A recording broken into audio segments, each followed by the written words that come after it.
Sergeant Evelyn Harper woke up to a stranger's version of her own life. The nurses called her a hero. The captain called her a hero. Even the soldiers in her own squad, sitting stiff at the edge of her hospital bed, kept saying it. "What you did out there, Sergeant. That's the kind of thing people remember." She didn't remember any of it. 3 days had simply vanished. Not blurred, not foggy. Gone, the way a page disappears when someone tears it cleanly from a notebook. And that was strange enough on its own. What made it worse was the way people's faces changed when she asked the one question that should have had the simplest answer of all. What actually happened out there? Nobody would tell her. Not directly. Not in a way that held together if she asked it twice. Her captain gave her a version that felt rehearsed. Her squad mates repeated the same 3 sentences, word for word, like men who had agreed on a story before they'd agreed to visit her. And when she opened her own field notebook, the one she carried on every mission, the one where she wrote down everything worth remembering, she found that the page for that Monday had been torn out. 2 of her soldiers were dead. She was being called a hero for something she couldn't picture, couldn't feel, couldn't claim as her own memory. And somewhere underneath all the praise and all the careful, rehearsed answers, Sergeant Evelyn Harper was starting to understand something that no one wanted her to figure out. The story everyone kept telling her wasn't the true one. The first thing Sergeant Evelyn Harper noticed was the ceiling. White, water-stained in one corner, a fluorescent light humming just slightly off rhythm. The second thing she noticed was that she had no idea how she'd gotten under it. Her mouth was dry. Her ribs ached when she breathed too deep. When she lifted her right hand to touch the bandage wrapped around her hairline, she saw the IV line taped into the back of it and the bruising that ran purple-yellow up her forearm. She lay there for a moment, doing the thing she always did when a situation didn't make sense. She tried to build a timeline. Monday. She remembered Monday. Briefing at 0600, going over the route with her squad. Ruiz complaining about the coffee. Corporal Diaz double-checking the manifest on Vehicle 3. She remembered climbing into the lead MRAP and telling her driver to keep a 5-second interval behind escort. After that, nothing. Not fragments, not blur. Nothing, like someone had taken scissors to a length of film. A nurse came in to check her vitals, saw that she was awake, and smiled in a way that struck Evelyn as rehearsed. "There she is. How are you feeling, Sergeant?" "What day is it?" "Thursday." Evelyn stared at her. "Thursday." "You've been in and out since Tuesday morning, mostly out." The nurse adjusted the drip, avoiding eye contact a beat too long. "You're lucky. Concussion, 3 cracked ribs, some shrapnel they had to pull out of your shoulder, but you're going to be fine." "What happened?" The nurse's hand paused on the IV bag. "You should talk to your CO about the details. I just handle the plumbing." She said it lightly, like a joke, and left before Evelyn could ask a follow-up. That was the first time Evelyn understood something was being managed around her. Captain Reyes came by an hour later, and Evelyn watched him work harder than she'd ever seen him work at seeming relaxed. He pulled a chair to her bedside, asked about the pain, asked about the ribs, told her the physical therapist would be by tomorrow. He talked for 4 full minutes before Evelyn cut him off. "Sir, what happened to my convoy?" Something moved behind his eyes. Not surprise, but calculation. Like he'd known the question was coming and had already decided how much of it he was going to answer. "There was an IED. Vehicle 2 took the brunt of it. You got 2 men out before the fire spread." He said it steadily, the way you'd deliver something you'd rehearsed. "What you did out there, Harper, that's the kind of thing that gets written up. That's the kind of thing people remember." "I don't remember it." "That's normal. Blast trauma, head injury, memory loss around the event, sometimes days on either side of it. The doctors said not to push it. It'll come back on its own, or it won't, and either way." "Which 2 men?" Reyes hesitated. "Sanders and Kowalski didn't make it, Evelyn. I'm sorry." The names landed like weight dropping through her chest. She had eaten breakfast with Sanders 11 times in the last 2 weeks. She had helped Kowalski write a letter to his sister for her birthday because he said he was bad with words, and she had no memory of losing them. No memory of the moment that was apparently going to define the rest of her career, and theirs. I need to see the after-action report. When you're stronger. I'm asking now, sir. Reyes stood, straightened his uniform in a gesture that seemed more like leaving himself an exit than fixing his collar. Let's get you through today first. There's a review process. It'll all be documented, and you'll see it when it's appropriate. He said appropriate the way people said words they'd been given rather than words they meant. He left quickly after that. Too quickly, Evelyn thought, for a man who just told her 2 of her soldiers were dead and that she was some kind of hero for it. Alone again, she held her hands out in front of her and watched them shake. Not from the concussion, she was fairly sure, but from something closer to instinct. 12 years in, she had learned to trust the small warnings her body gave her before her mind caught up to the reasons. Right now, every one of those warnings was firing at once. People were telling her she'd done something extraordinary. Nobody was telling her what.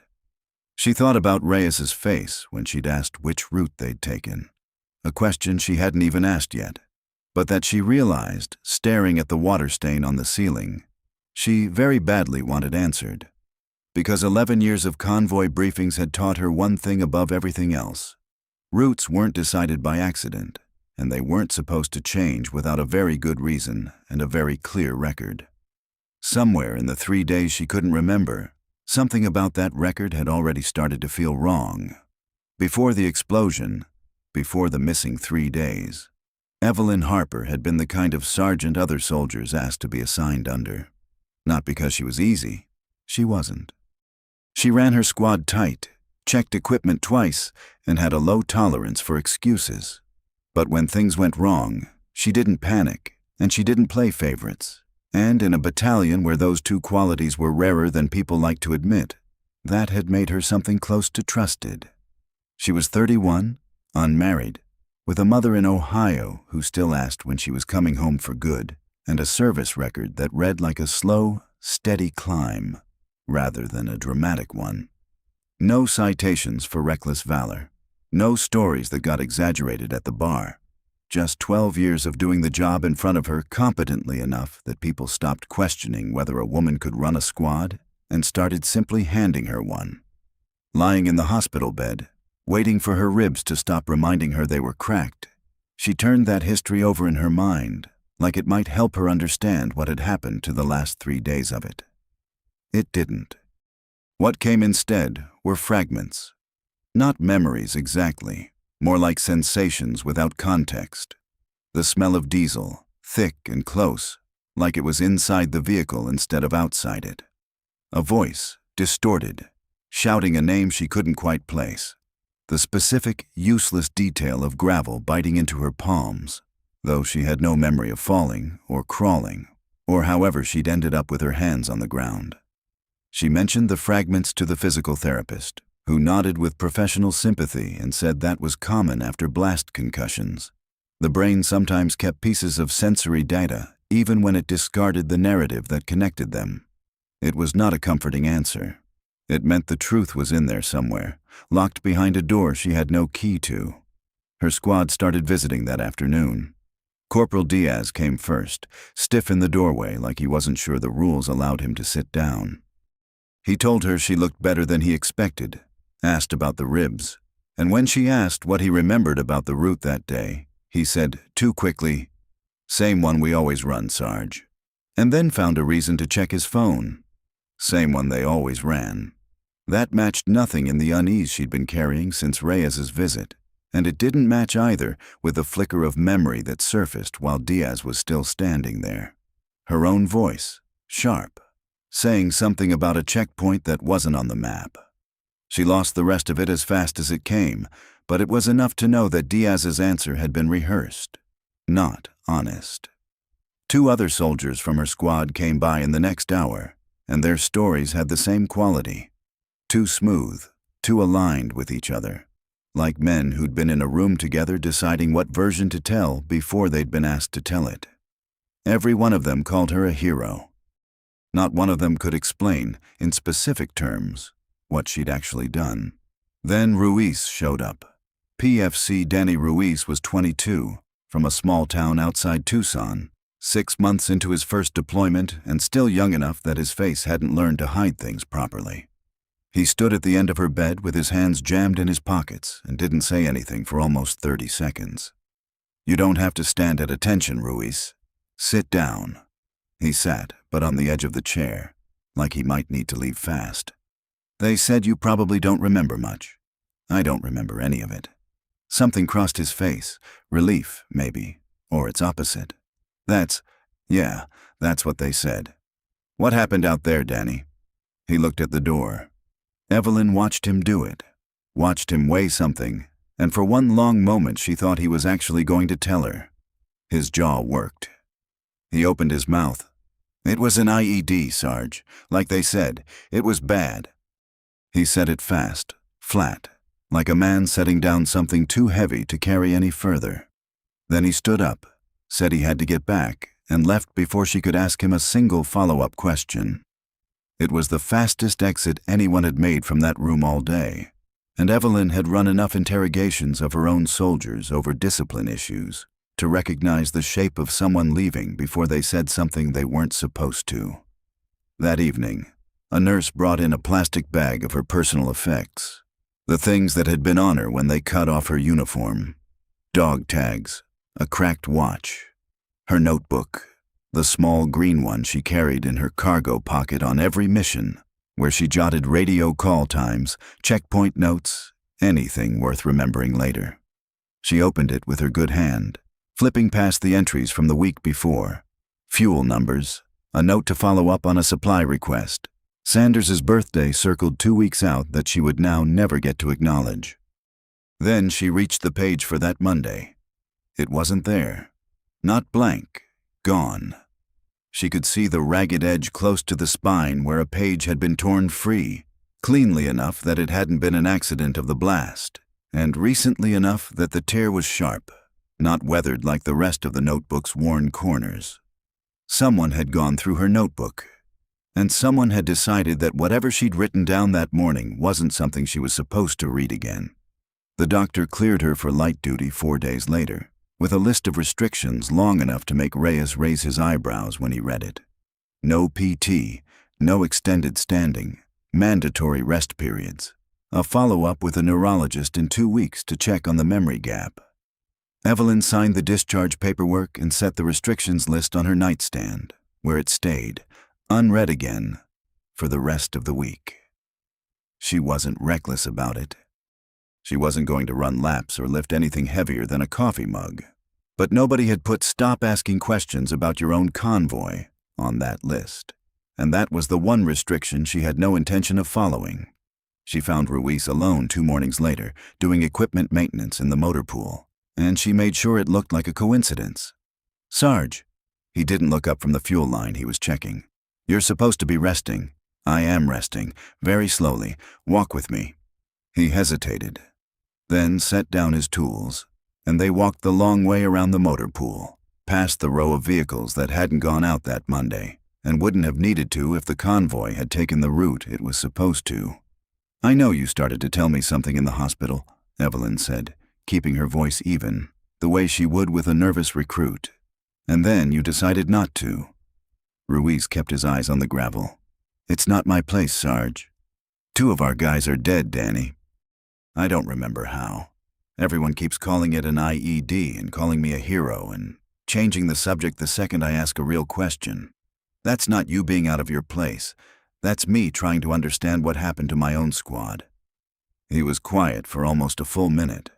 When he finally spoke, his voice had dropped low enough that she had to lean in to hear it over the sound of a generator running nearby. "We didn't take Route Copper that day. We took the old supply road, the one that got flagged for IED activity back in March."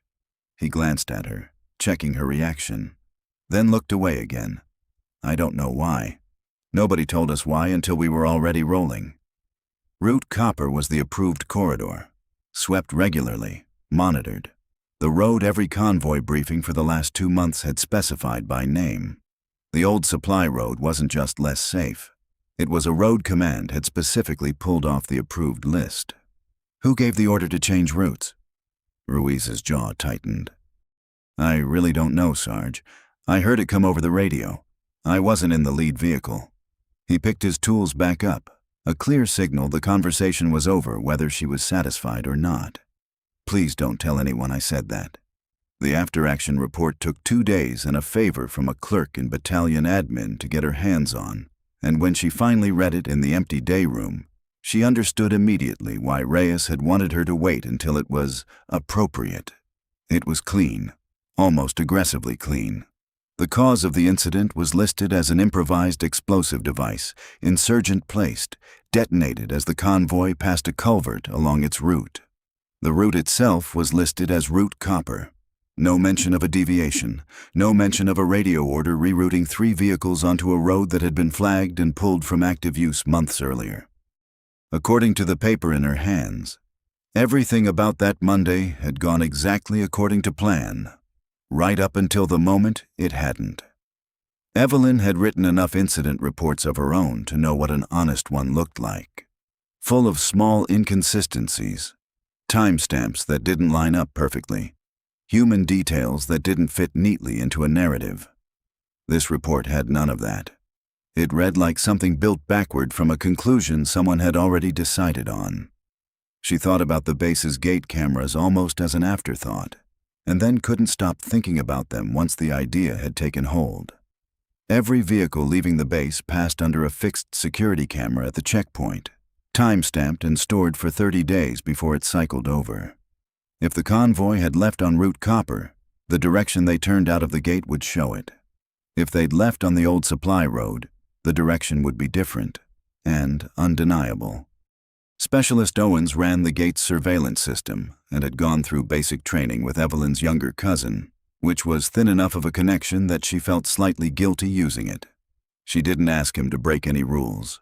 She just asked to see footage of her own convoy leaving the base on a day she couldn't remember, which felt like something she had a right to. He pulled it up on a monitor in a back room that smelled like burnt coffee, and there it was, time-stamped 0641. 3 vehicles rolling through the checkpoint and turning left out of the gate. Route Copper was a right turn. The old supply road was a left.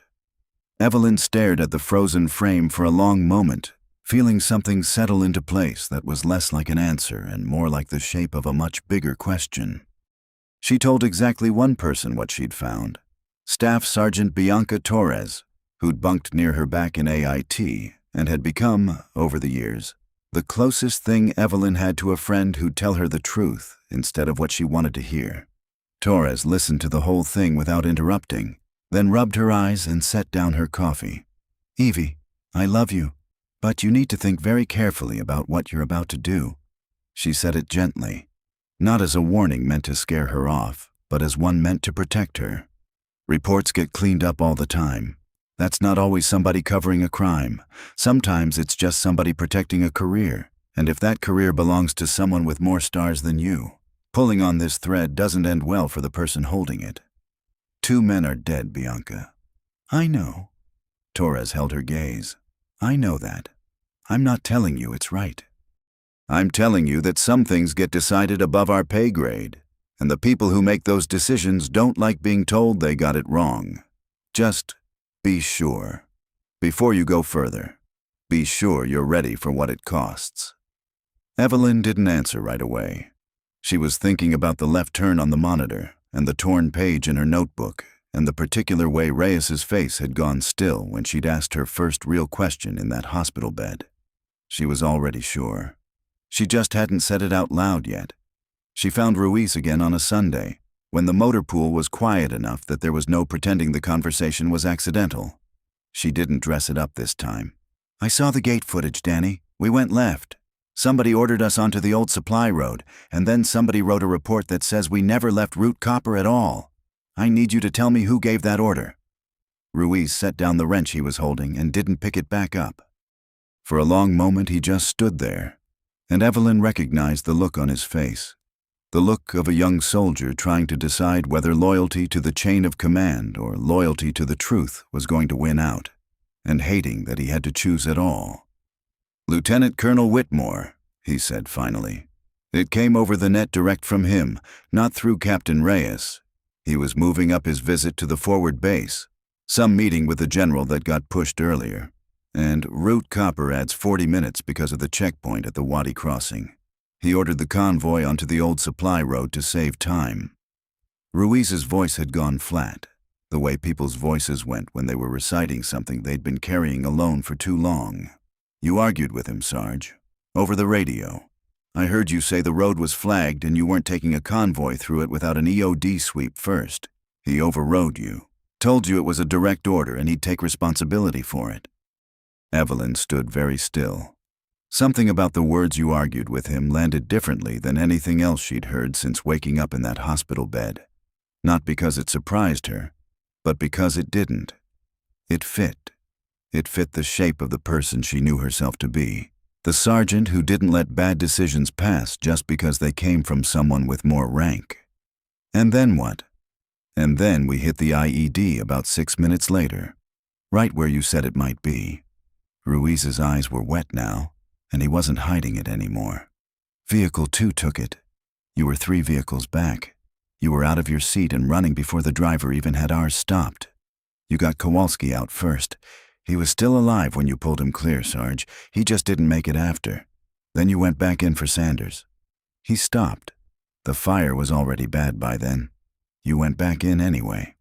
The fragments in her memory shifted, very slightly, like pieces finding an edge they fit against.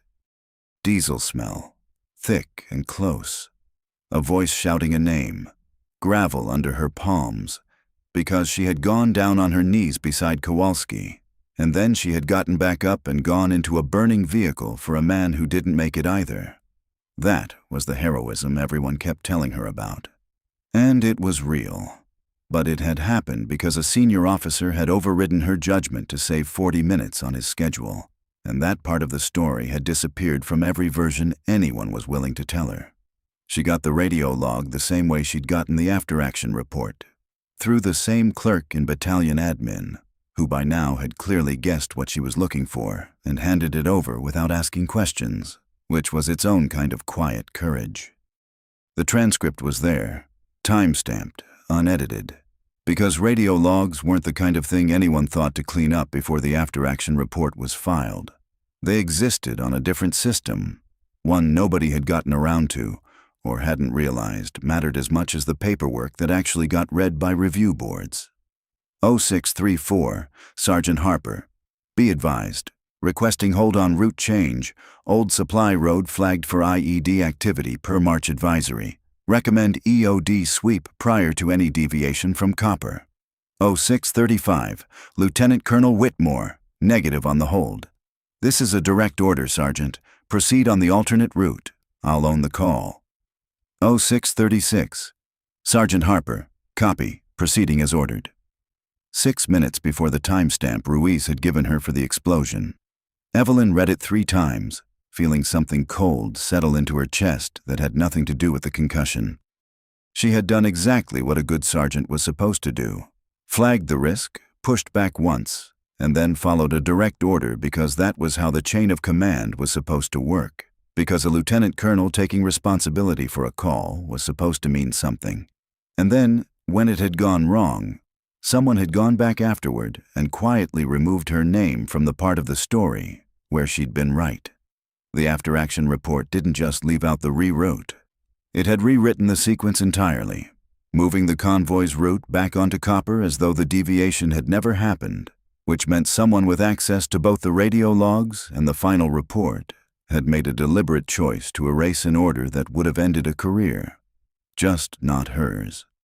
She sat with the printed transcript in her lap for a long time that night, in the small room she'd been assigned during her light-duty recovery, and thought about what Torres had said. Be sure you're ready for what it costs. If she brought this forward, she would be accusing a lieutenant colonel, a man with 2 combat tours and a chest full of ribbons, a man well-liked at battalion and well-connected above it, of getting 2 soldiers killed through a decision made for scheduling convenience, and then covering it up. She would be doing it as a sergeant, without a lawyer, without backup beyond one scared young private, and a radio transcript that somebody could still claim was incomplete or out of context. She would very likely lose. Whitmore had rank, reputation, and time to prepare a defense. She had a torn page from her own notebook and a memory that still hadn't fully come back. But she thought about Kowalski's sister, who didn't know yet that her brother had died because a meeting got moved up. She thought about Sanders's parents, who were being told their son died a hero in an unavoidable ambush, which was true, and also not the whole truth, which mattered more than people wanted to admit.